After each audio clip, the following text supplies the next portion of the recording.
জুলাইয়ের পরে যত অপকর্ম, যত মব সংস্কৃতির সাথে জড়িত সবগুলো কিন্তু জুলাই নাম দিয়ে হচ্ছে। জুলাই ছাড়া কোনো একটাও হয় নাই। যে 5 আগস্টের পর যেভাবে সারা দেশে টার্গেট করে নির্যাতন করা হচ্ছে, টার্গেট করে মুক্তিযুদ্ধের ইতিহাসকে বিকৃত করা হচ্ছে। এখন লোকজন বলতেছে যে আওয়ামী লীগ যে মুক্তিযুদ্ধের চেতনা যে বিক্রি করেছে, দ্যাট ওয়াজ রাইট।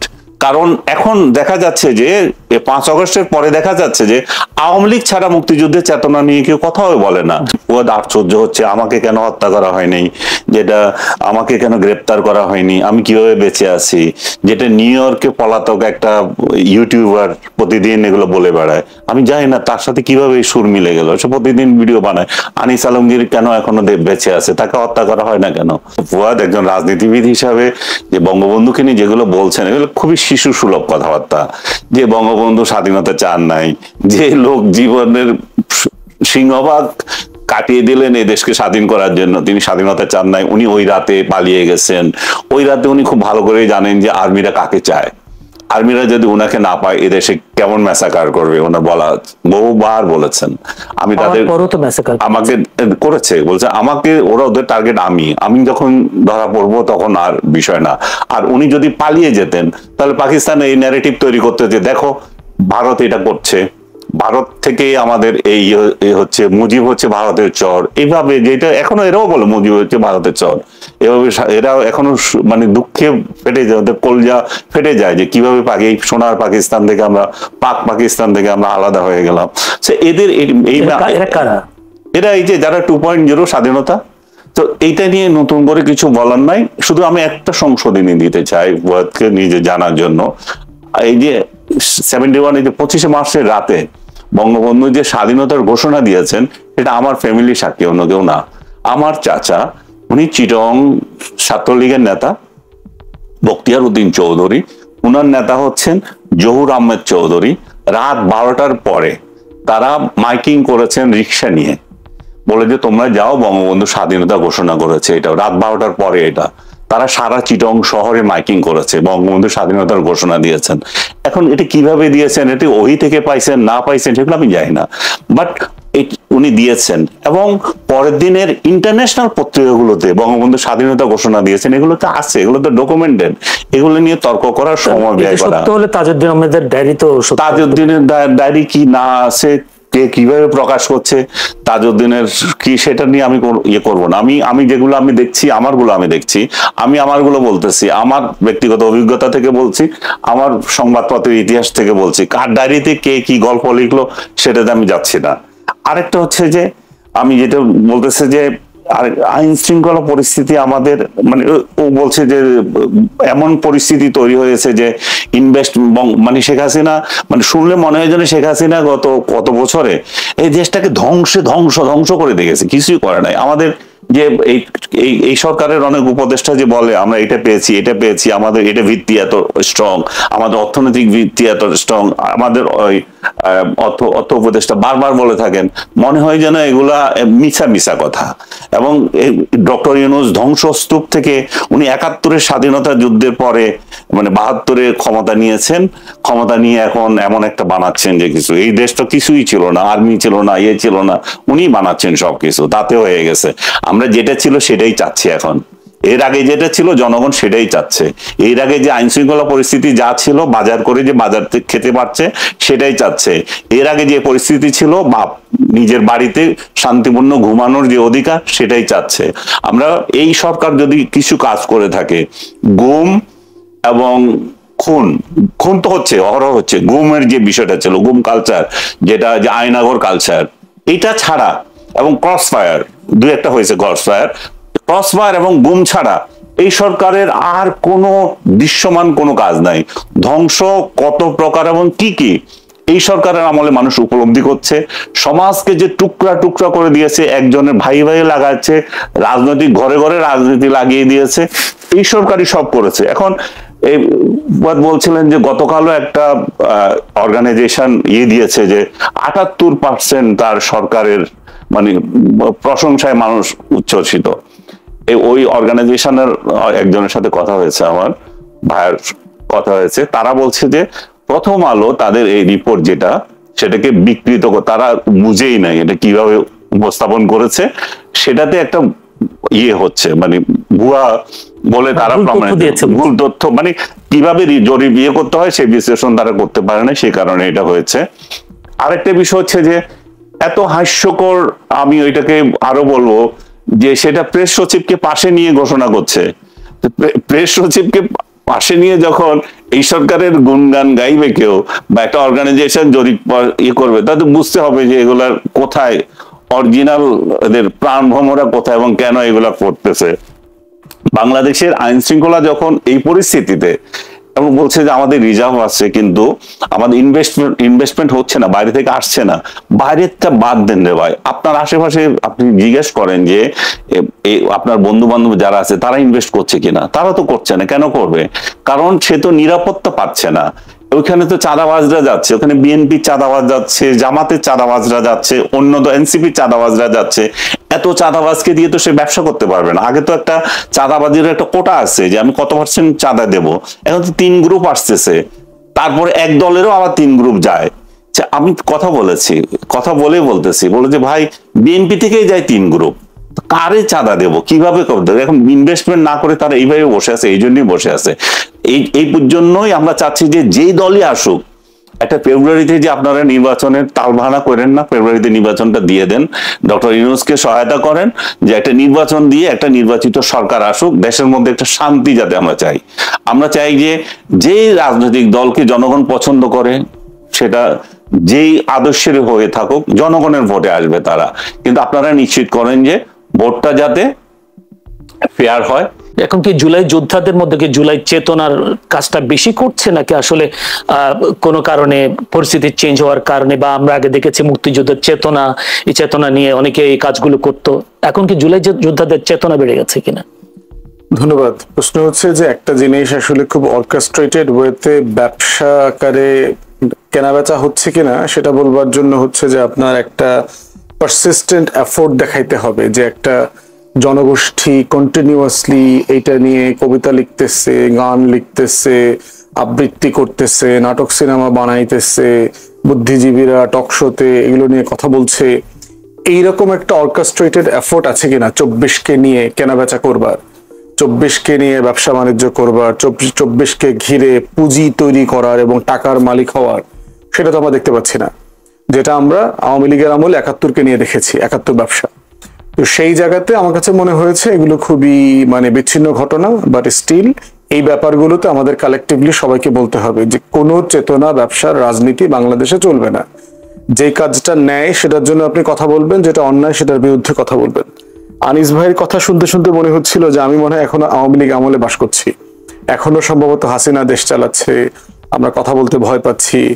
আনিস ভাইকে আমরা নিজেরাও তো প্রচুর টকশো করি একসাথে। আনিস ভাইকে যে ভাষায় যত শক্তভাবে সরকারের সমালোচনা করতে দেখেছি, আমি জানি না যে ওনাকে ডিজিএফআই এসে এখনো কেন তুলে নিল না, এনএসআই অথবা এসবি কেন তুলে নিল না, ওনার বিরুদ্ধে 5টা মামলা কেন এখনো হইল না, ওনার বাসায় রাত 2টার সময় পুলিশ টকটক করে কিনা, ওনার পেশা ক্ষতিগ্রস্ত করবার চেষ্টা করছে কিনা, অথবা কোনোভাবে থ্রেটেন করবার চেষ্টা করছে কিনা সরকারের পক্ষ থেকে, এবং এরকম আরো কারা কারা আছে।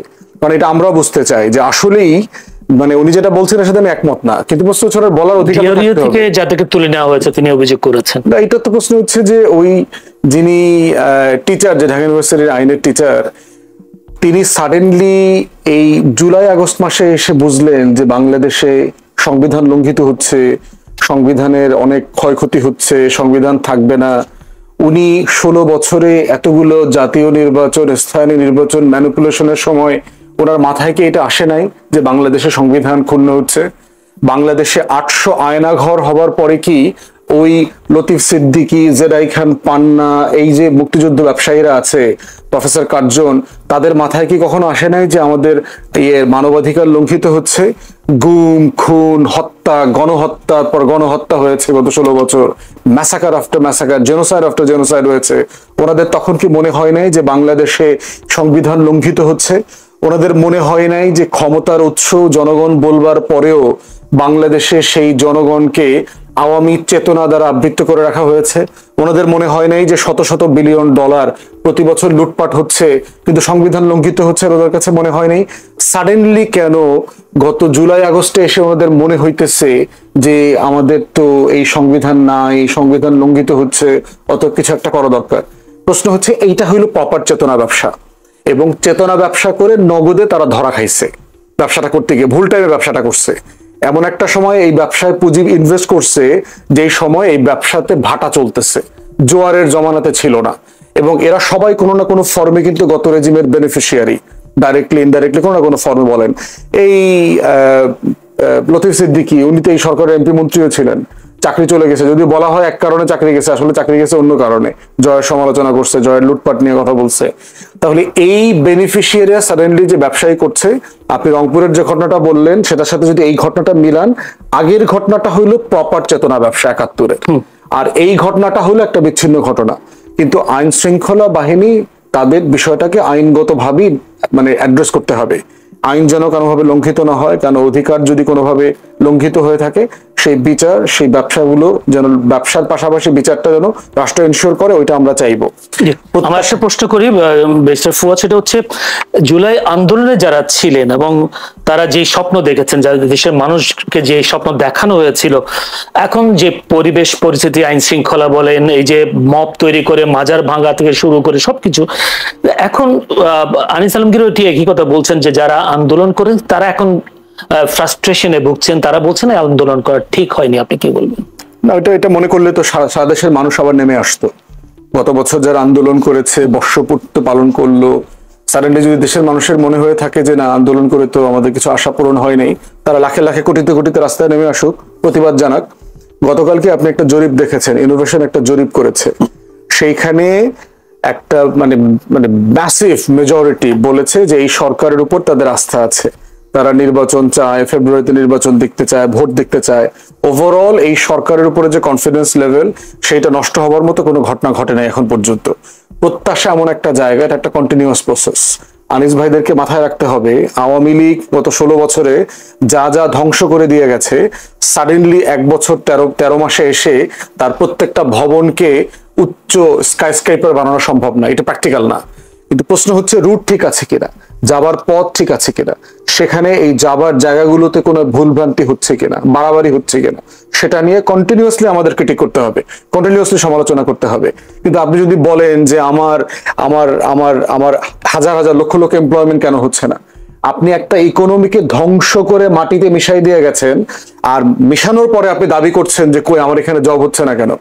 একটা কান্ট্রিতে কখন এফটিআই আসে, কখন বিদেশি বিনিয়োগ আসে, কখন এখানে জব ক্রিয়েট হয়, এটা তো একটা প্রসেস আছে। এখানে তো আলাদিনের চেরাগ নাই যে ইনুস সাহেব ওনার চেরাগটা, ল্যাম্পটা অন করে দিচ্ছে আর এখানে লাখ লাখ জব তৈরি হয়ে গেছে।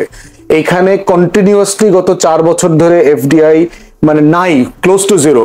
এখানে আপনার রিজার্ভ গত 5-7 বছর থেকে জিরোতে ছিল।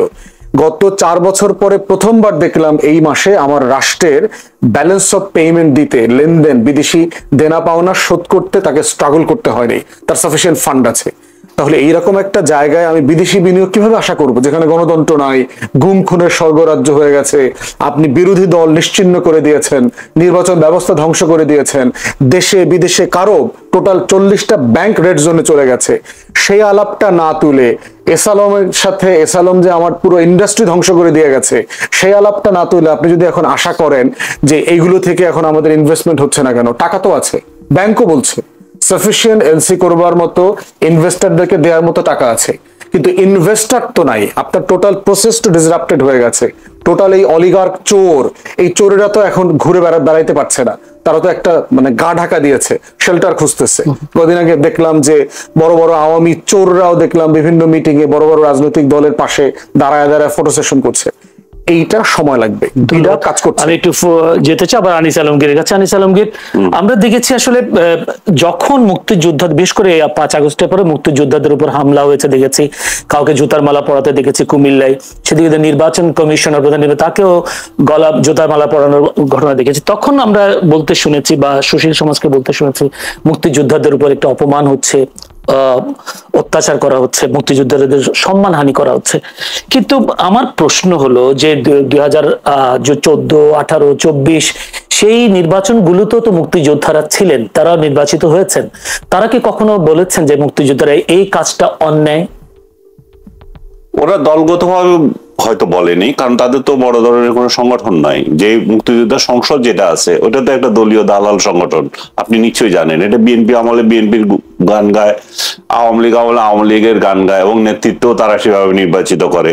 এখন ডক্টর ইউনূসের গুণগান গাচ্ছে, এগুলাকে ওইগুলারই দিয়েছে। সো আপনি যদি সংগঠনগতভাবে বলেন তাহলে নাই, কিন্তু ব্যক্তি পর্যায়ে তো অনেকে ক্ষুব্ধ, ব্যক্তি পর্যায়ে তো অনেকে শেখ হাসিনাকে পছন্দ করেন নাই। এরকম রাজনীতি উনি কেন করছেন, ভোটাধিকার কেন খর্ব করেছেন, এগুলো তো আছে। এবং মুক্তিযোদ্ধাদেরকে যে ইয়েটা যে 5 আগস্টের পর যেভাবে সারা দেশে টার্গেট করে নির্যাতন করা হচ্ছে, টার্গেট করে মুক্তিযুদ্ধের ইতিহাসকে বিকৃত করা হচ্ছে, টার্গেট করে 5 আগস্টের পর 5 আগস্টের পর থেকে, এবং মুক্তিযুদ্ধকে 2.0 নাম দেওয়া হচ্ছে। তো সবকিছু তো একটা চক্রান্তের মধ্যে হচ্ছে যে স্বাধীনতা 71 সাল মুছে দিতে হবে। এখন নতুন স্বাধীন হয়েছে, আমরা নতুন করে 47-এর পরে আমরা স্বাধীনতা পেয়েছি। নতুন নতুন ন্যারেটিভ তৈরি হচ্ছে। তো এগুলাতে মুক্তিযোদ্ধারা ক্ষুব্ধ, বা মুক্তিযুদ্ধের সপক্ষের লোকজন ক্ষুব্ধ। এবং এটাকে যদি চেতনা বলা হয়, যে চেতনার ব্যবসা যদি বলা হয়, তাহলে এটা একটা ভুল কনসেপ্টে যাবে। যেমন জুলাই আলারা যেমন করছে চেতনার, আপনি যেটা বললেন কোথায় জানি জুলাই একদম চেতনা ব্যবসা করছিল, সে এগুলো হচ্ছে চেতনা। কি তো দোকান থাকে না যে আপনি কিনে নেবেন? চেতনা কি মানে একটা নীতি আদর্শ। সে যদি মুক্তিযুদ্ধের নীতি আদর্শ যদি এগোতে থাকে, আপনার তো সেখানে বলার কিছু নাই। আরেকজন যদি জুলাইয়ের আদর্শে বিক্রি করতে থাকে, জুলাইয়ের আদর্শে উদ্বুদ্ধ হয়ে, সেখানে তো আমাদের কোনো আপত্তির কিছু নাই। কারণ জুলাই নিয়েও তো অনেকগুলো, ফুয়াদ বলছিলেন যে কোনো ইয়ে হয় নাই না, এখানে চেতনার ব্যবসা। যদি জুলাই চেতনার ব্যবসা খুব জমজমাট চলতেছে, জুলাই চেতনা নামে নানা ব্যানার বের হয়ে শাহবাগে অমুক জায়গায় তমুক জায়গায় মিছিল করতেছে। যত মানে জুলাইয়ের পরে যত অপকর্ম, যত মব সংস্কৃতির সাথে জড়িত, সবগুলো কিন্তু জুলাই নাম দিয়ে হচ্ছে। জুলাই ছাড়া কোনো একটাও হয় নাই। যত মব করছে এগুলো দেখবেন, যে আপনি খেয়াল করে দেখবেন, রাজনৈতিক দলগুলোর হয়তো সংখ্যা আছে, কিন্তু এই যে মব গুলোর একটা ব্যানার থাকে, এটাতে জুলাই আছে। কারণ জুলাই দিয়ে জুলাই সাংবাদিক, চেতনা সাংবাদিক, জুলাই শাহবাগ সাংবাদিক, শাহবাগ চেতনা, এইভাবে এদের নাম আছে কতগুলো। আমি সবগুলোর নাম মনে করতে পারি না। এগুলো সব এমন সব লোকজনরা এগুলোতে আছে, প্রমিনেন্ট কেউ না, কিন্তু তারা সমাজে এখন বড় বড় হত্যাকর্তা হয়ে অন্যকে হুমকি দেয়, এরে দেখিয়ে নিব, ওরে দেখিয়ে নেব। সো চেতনা আমি ওইভাবে দেখি, এটা তো কোনো দোকান না যে এটা ব্যবসা করবে। আর চেতনা এমন একটা জিনিস না যে আপনি লিখে রাখলেন সেটাতে কিছু হয়ে যাবে। জুলাইয়ের পরে 5 আগস্টের পরে চেতনা দেখছেন নাকি আসলে এর আগেও কোনো চেতনা ব্যবসা ছিল? চেতনা ব্যবসা অবশ্যই ছিল, আওয়ামী লীগ আমলও ছিল, এই আমলও ছিল। কিন্তু বিষয়টা হচ্ছে যে আপনার কেন চোখে লাগছে? চোখে লাগছে কারণ নতুন স্বপ্ন, নতুন বাংলাদেশ। নতুন বাংলাদেশ না, চোখে লাগছে কারণ হচ্ছে যে একটা গোষ্ঠীকে আপনি টার্গেট করছেন। জুলাই চেতনা আওয়ামী লীগ বিক্রি করেছে তার ইয়েতে। এখন লোকজন বলতেছে যে আওয়ামী লীগ যে জুলাই চেতনা বিক্রি করেছে, মুক্তিযুদ্ধের চেতনা যে বিক্রি করেছে, দ্যাট ওয়াজ রাইট। কারণ এখন দেখা যাচ্ছে যে 5 আগস্টের পরে দেখা যাচ্ছে যে আওয়ামী লীগ ছাড়া মুক্তিযুদ্ধের চেতনা নিয়ে কেউ কথাও বলে না। বিএনপি আজ মুক্তিযুদ্ধের একটা দল, সেখানে একজন শহীদ প্রেসিডেন্ট জিয়াউর রহমান বাংলাদেশের স্বাধীনতার ঘোষক বলা হয়, কিন্তু তার দল মুক্তিযুদ্ধ নিয়ে কোনো কথা বলে না। মুক্তিযোদ্ধাদের অপমান নিয়ে, বঙ্গবন্ধুকে অপমান নিয়ে, 32 নম্বর ভাঙ্গা নিয়ে তারা কোনো কথা বলে না। তারা বরং রুমিন ফারহানা বলেছেন, তার রুমিন ফারহানা তো আর দলীয় না, এটা তো দল থেকে বলছি, যেমন দল যে আপল করা, সেটাকে তারা ইয়ে করছেন না। তো তাহলে দেখা যাচ্ছে যে আপনি মুক্তিযুদ্ধকে আঘাত করছেন বলেই এটার প্রশ্ন আসছে। এবং এখন মানুষ উপলব্ধি করছে যে আওয়ামী লীগ যে চেতনা ব্যবসা করতো এবং সেটা টিকে ছিল, কারণ তারা ছাড়া চেতনার কথা বলারও লোক নাই। আনিস আলমগীর ভাইয়ের বক্তব্যটা যদি বলি, যে জুলাই যে চেতনা এখন চলছে, এই চেতনা দিয়ে প্রমাণ করে বিগত সময় আওয়ামী লীগের যে মুক্তিযুদ্ধের চেতনা, এটা সঠিক ছিল। এবং মুক্তিযুদ্ধের চেতনা এই কারণে ছিল যেহেতু এখন মুক্তিযুদ্ধকে কেউ কেউ বিলুপ্ত করবার চেষ্টা করছে। কি বলবেন? প্রশ্ন হচ্ছে যে এটা আনিস ভাই তার পরের স্লটে কাইন্ডলি বলবেন যে আসলে মুক্তিযুদ্ধকে ছোট করা, হেয় করার চেষ্টা কে করেছে? বাংলাদেশের পুরো ইতিহাস জুড়ে যদি দেখেন, মুক্তিযুদ্ধকে সবচেয়ে বেশি ছোট করেছে আওয়ামী লীগ। 20 বছর 25 বছর 30 বছর ধরে মুক্তিযুদ্ধ চলছে, কিন্তু মুক্তিযুদ্ধকে শেখ মুজিব, শেখ হাসিনা, শেখ পরিবার, ঠিকই ছিল মুক্তিযুদ্ধের চেতনা। আমরা কেন যুদ্ধ করেছি? 70-এ একটা নির্বাচন হয়েছে, যেই নির্বাচনে আওয়ামী লীগ, পূর্ব পাকিস্তান আওয়ামী লীগ ভোটে জিতেছে। সো গণতন্ত্রের মূল্যবোধ কি? আপনি তাকে ক্ষমতা দেবেন, না দিয়ে কি করলেন? একটা যুদ্ধ চাপিয়ে দিলেন, আমরা যুদ্ধ করতে গেলাম। তাহলে নির্বাচন, 69-এর গণ অভ্যুত্থান, 66-র 6 দফা, 71-এর যুদ্ধ, সবকিছুর মুদ্রা চেতনার মূল জায়গাটা ছিল কি? এই রাষ্ট্রটা একটা গণতান্ত্রিক রাষ্ট্র হবে। শেখ মুজিব দেশে ফিরে এসে সরকারের দায়িত্ব নিলেন, শপথটা পর্যন্ত পড়েন নাই নিজে, কিন্তু সে সিংহাসনে বসছে, সে কিন্তু রাষ্ট্রের প্রেসিডেন্টের দায়িত্ব নেন নাই। দ্বিতীয়ত হইল 73-এর নির্বাচনের সময় আওয়ামী লীগ এবং শেখ মুজিব যা বলেছে, 293টা সিট নিচ্ছে। জাসদকে পিটায়া পাটায়া কেন্দ্র থেকে ব্যালট হেলিকপ্টারে করে চুরি করে ঢাকা আইনা গুইনা নির্বাচন ঘোষণা করছে। বঙ্গভবনে গিয়া বলছে দেশে কোনো বিরোধী দল নাই, শেখ মুজিব বলছে। যেই শেখ মুজিব বিরোধী দলের রাজনীতি করছে, যেই শেখ মুজিব 14 বছর গণতন্ত্রের জন্য লড়াই করে জেল খাটছে, সে 73-এর নির্বাচনের পরে বলতেছে দেশে কোনো বিরোধী দল নাই। সেই শেখ মুজিব বাংলাদেশে 4র্থ সংশোধনী করে বাকশাল জাতীয় দল কায়েম করছে। সেই শেখ মুজিব বাংলাদেশে সকল পত্রিকা গণমাধ্যম নিষিদ্ধ করে দিয়েছে। সেই শেখ মুজিব দেশের সকল রাজনৈতিক দল বিলুপ্ত করে দিয়েছে, ইনক্লুডিং আওয়ামী লীগ। আওয়ামী লীগকে সে বিলুপ্ত করে দিয়েছে। তাহলে যেই কারণে আমরা 6 দফাকে আমাদের মুক্তির দলিল বলেছিলাম, যেই কারণে 69-এ গণ অভ্যুত্থান হইল, যেই কারণে পূর্ব পাকিস্তান আওয়ামী লীগকে 70-এর নির্বাচনে মানুষ ভোট দিল, যেই কারণে আপনার 71-এর যুদ্ধ হইল, লড়াইতে এই তাজউদ্দিনের প্রবাসী সরকার সবাই মিলে যুদ্ধ করলো, তার প্রত্যেকটা ফাউন্ডেশন স্টোনকে এই শেখ পরিবার, শেখ মুজিব, আওয়ামী লীগ ধ্বংস করে দিয়েছে 72 থেকে 75-এ। ঠিক একই জিনিস আপনি গত 16 বছরে দেখেন। মুক্তিযুদ্ধের চেতনা কি জিনিস? একটা রাষ্ট্র গণতান্ত্রিক হবে, এই রাষ্ট্রে স্বাধীন থাকবে, সার্বভৌম থাকবে। অথচ এই আওয়ামী লীগ দিল্লি প্রণব মুখার্জির সাথে মিটিং করে, দালালির নির্বাচন করে, ইলেকশন ইঞ্জিনিয়ারিং করে 2008-এ ক্ষমতায় আসছে। এই আওয়ামী লীগ 2014-তে একতরফা নির্বাচন করেছে, 18-তে রাতে করেছে, 24-এ দামি নির্বাচন করেছে। জাতীয় পার্টির মতো একটা জাতীয় নিরাপত্তা হুমকি, এইরকম একটা দলকে সে বি টিম আকারে কাজ করেছে। যেই দলটা 81-তে হাসিনাকে এনে 82-তে নতুন কু করে দল বানায়া জিয়াউর রহমানকে হত্যা করে আওয়ামী লীগকে পুনর্বাসন করছে। তাহলে আপনি মুক্তিযুদ্ধের চেতনা কি জিনিস? আপনি অধিকারের লড়াই করেছে, তো শেখ মুজিব করেছে, 14 বছর জেলে ছিল। সেই অধিকারের প্রত্যেকটা ধারা উপধারা লঙ্ঘন করেছে হচ্ছে আওয়ামী লীগ গত 16 বছরে। মুক্তিযুদ্ধের চেতনা কি জিনিস? মুক্তিযুদ্ধের চেতনা হচ্ছে আপনি রাষ্ট্রে অর্থনৈতিক সাম্য কায়েম করবেন, মানবিক মর্যাদা কায়েম করবেন, সামাজিক সুবিচার ইনসাফ কায়েম করবেন। দেশের প্রত্যেকটা প্রতিষ্ঠান ধ্বংস করে দিয়ে এই রাষ্ট্রে কোথায় মানবিক মর্যাদা কায়েম হয়েছিল? আমাদের ন্যূনতম মানবিক মর্যাদা ছিল যেই রাষ্ট্রের RAB, police, DB, SB, DGFI, NSI রাত 2টার সময় উঠে দেশের নাগরিককে তুলে নিয়ে যায়, 6,500 ক্রস ফায়ার করেছে, হাজার হাজার লাশের এখনো দিশা নাই। সেখানে মুক্তিযুদ্ধের চেতনা মানেটা কি?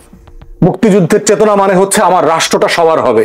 এই মুক্তিযুদ্ধের চেতনা মানে কি 234 বিলিয়ন ডলার বিদেশে পাচার করা? এই মুক্তিযুদ্ধের গল্প বলে বলে বাংলাদেশের 80% ভুয়া মুক্তিযোদ্ধা বানাইছে, 30 লাখের গল্প বানাইছে। এই মুক্তিযুদ্ধের চেতনা নামে আমরা শহীদদের একটা তালিকা করি নাই। 6,757 জন শহীদ মুক্তিযোদ্ধা ভাতা নেয়, কিন্তু শহীদের 30 লাখের গল্প কতজন আসছে? বীরঙ্গনা 504 জনের তালিকা আছে মুক্তিযোদ্ধা মন্ত্রণালয়ে। আপনি 2 লাখ বীরঙ্গনার গল্প বলেন কেন? মিথ্যাচার দিয়ে কি রাষ্ট্রাচার হয়? রাষ্ট্র তৈরি হয়? তাহলে শেখ হাসিনা গত 16 বছর মুক্তিযুদ্ধের চেতনার নামে যা করছে, ঠিক তাই ছিল 6 দফার বিপক্ষে, 71-এর যুদ্ধের বিপক্ষে, 70-এর নির্বাচনের বিপক্ষে, 69-এর গণ অভ্যুত্থানের বিপক্ষে। 25শে মার্চ যখন গোল table, round table meeting fail করলো, সন্ধ্যার পরে ইতিমধ্যে ক্র্যাকডাউনের প্রিপারেশন চলছে। আওয়ামী লীগের নেতারা খবর পেয়ে গেছেন রাতে ক্র্যাকডাউন করবে। তাজউদ্দিন আহমেদের ডায়েরিতে পড়বেন লিখছে, তাজউদ্দিন আহমেদ 32 নম্বরে গেছে, গিয়ে বলতেছে মুজিব ভাই আমরা তো পালাইতে হবে কিছুক্ষণ পরে, তো আপনার একটা বক্তব্য, এবং সে একটা রেকর্ডার নিয়ে গেছে, কাগজ কলম নিয়ে গেছে, যে আপনি একটা বক্তব্য রেকর্ড করে দেন, আমরা তো ছিন্ন বিচ্ছিন্ন হয়ে যাব, দেশের যুদ্ধকে অর্গানাইজ করতে হলে আপনার একটা বক্তব্য লাগবে। সেটা দিতে অস্বীকার করেছে। এরপর বলতেন ঠিক আছে আপনি কাগজ কলম একটু লিখে দেন, লিখে একটু সাইন করে দেন, আমরা কি পড়বো আপনার পক্ষ থেকে, মানুষকে জানাবো, এটা প্রয়োজন আমি পড়বো আপনার তরফ থেকে। সে বলতেছে আজকে ক্র্যাকডাউন হবে, আমি এটার বিরুদ্ধে প্রতিবাদ করে দিছি অলরেডি, এগুলো মেনে নেবো না। 27 তারিখে হরতালের ডাক দিয়েছে, বাসায় গিয়ে নাকে তেল দিয়ে ঘুমা, 27 তারিখ হরতাল হবে। শেখ মুজিব 25 তারিখে পালানোর আগে সে 27 তারিখে হরতালের কর্মসূচি দিয়েছে। পালিয়েছেন বলছেন? অবশ্যই পালিয়েছে। সে ক্যান্টনমেন্টের সাথে অ্যারেঞ্জমেন্ট করেই পালাইছে। ক্যান্টনমেন্ট থেকে গাড়ি আসছে, তার সুটকেস রেডি করে দিয়েছে তার ওয়াইফ, পুরো বর্ণনা আসছে হিস্ট্রির বইগুলোতে, দেখেন সে আস্তে পালায় চলে গেছে। তো এই হলো শেখ মুজিবের যুদ্ধ। পরবর্তীতে দেখেন তাজউদ্দিন আহমেদের ডায়েরিতে এই কথা লেখা আছে, মুজিব ভাই আপনাকে তো কখনো বলতে পারলাম না যুদ্ধটা আমরা কিভাবে করেছি, কিভাবে অর্গানাইজ করেছি। শেখ মুজিব মুক্তিযুদ্ধের গল্প কোনোদিন 71-এর প্রবাসী সরকারকে ডেকে এনে জিজ্ঞেস করেন নাই, কোনোদিন জানতে চান নাই। বহুবার তাকে বলা হয়েছে, সে কোনোদিন মুজিবনগরে যায় নাই। তাজউদ্দিন আহমেদ বারবার রিকোয়েস্ট করছেন, বহুবার বলা হয়েছে যে আসেন মুজিব ভাই একটু আপনি বৈদ্যনাথ তলাটা দেখে আসেন, আমরা ওই পার থেকে পালায় এসে কিভাবে একটা মঞ্চ করে স্বাধীনতার ঘোষণাপত্র দিলাম, আপনাকে রাষ্ট্রপতি ঘোষণা করলাম, এটা তো আপনাকে দেখতে হবে। কোনোদিন যায় নাই সে সেখানে। অতএব সেই বাস্তবতায় দেখতে হবে যুদ্ধটা কারা অর্গানাইজ করছে। যুদ্ধ অবশ্যই তাজউদ্দিন আহমেদের নেতৃত্বে, বাকি যারা পালিয়ে গেছেন ভারতের সহায়তায়, এবং এই ব্যাপারে দ্বিমত আছে যে আমাদের প্রবাসী সরকার করাটা ভারতে ঠিক হয়েছে কিনা। সেক্টর কমান্ডাররা কিন্তু রাজি ছিলেন না। জেনারেল ওসমানী থেকে সবাই বলেছেন যে আমরা চিটাগং হিল ট্র্যাক্সে করব। যেমন ফুয়াদ, আমরা কিছুটা ক্লিয়ার হয়েছে একটু।